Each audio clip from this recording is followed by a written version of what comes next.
Proyek pendaratan manusia pertama di bulan, yaitu Apollo 11, melibatkan kolaborasi lebih dari 400.000 orang dari berbagai disiplin ilmu.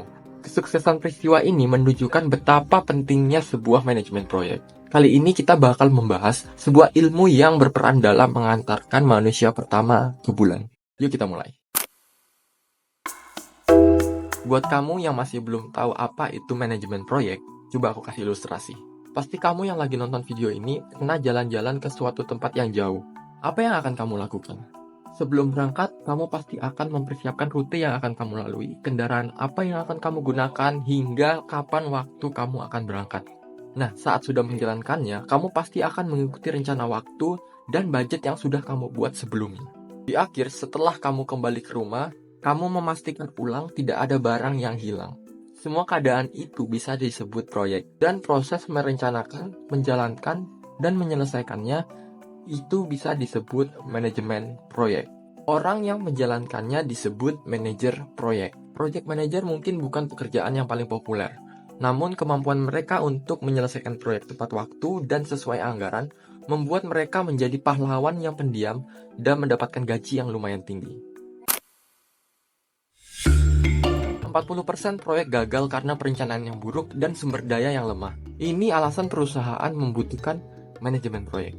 Selain itu, dengan meng-hire seorang manajer proyek, perusahaan juga mendapatkan benefit seperti anggaran, jadwal, dan risiko terkelola dengan baik, dan meningkatkan produktivitas dan kualitas kerja serta hubungan dengan stakeholder.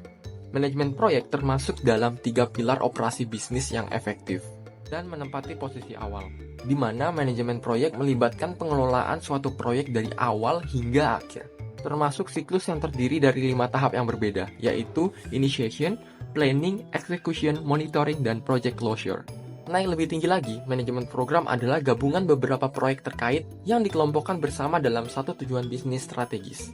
Di posisi paling atas, manajemen portofolio berperan mengelola kumpulan proyek dan program untuk mencapai tujuan strategis organisasi. Hampir semua perusahaan membutuhkan seorang manajer proyek. Bisa dibilang, peluang kerja sebagai manajer proyek sangat luas di banyak sektor industri. Menurut Jobstreet, gaji manajer proyek di Indonesia ada pada kisaran 11-14 juta rupiah per bulan. Tentu ini bukan angka yang pasti, masih disesuaikan lagi dengan kondisi geografis dan sosial ekonomi. Misalnya saja, di sini aku mendapatkan data pendapatan manajer proyek tertinggi di beberapa negara di dunia. Menjadi manajer proyek di Switzerland dihargai lebih dari 130.000 US dollar. Perkembangan karir seorang manajer proyek biasanya dimulai dari project administrator. Ada 2 tahun pengalamannya bekerja, naik menjadi senior project support, kemudian menjadi project manager, dan diakhiri menjadi project director yang memiliki pengalaman lebih dari 10 tahun. Jangan melamar jadi manajer proyek kalau kamu belum melakukan hal ini. Sebenarnya ini bukan hal yang mutlak, tapi akan lebih baik jika kamu memiliki background yang relevan. Biasanya perusahaan menyukai lulusan sarjana di IT, teknik, manajemen, atau bidang terkait. Selanjutnya, kumpulkan sebanyak mungkin pengalaman yang relevan dengan manajemen proyek. Bisa berasal dari magang, freelance, atau organisasi yang pernah kamu ikuti. Lalu jangan lupa untuk mempelajari software pendukung, seperti Microsoft Office dan software project management. Contohnya Microsoft Project, Jira, Trello, Slack, dan masih banyak lagi. Ketahui juga hard skill dan soft skill yang diperlukan seorang manajer proyek. Tentunya skill ini akan bergantung dengan industri yang akan kamu ambil. Perusahaan lebih menyukai kandidat yang memiliki sertifikasi manajer proyek. Ada banyak sertifikasi yang bisa kamu ambil. Salah satunya Project Management Professional yang dikeluarkan oleh Project Management Institute. Disiplin ilmu ini tidak hanya bermanfaat untuk perusahaan. Prinsip-prinsip dalam manajemen proyek sangat bisa diterapkan di kehidupan sehari-hari.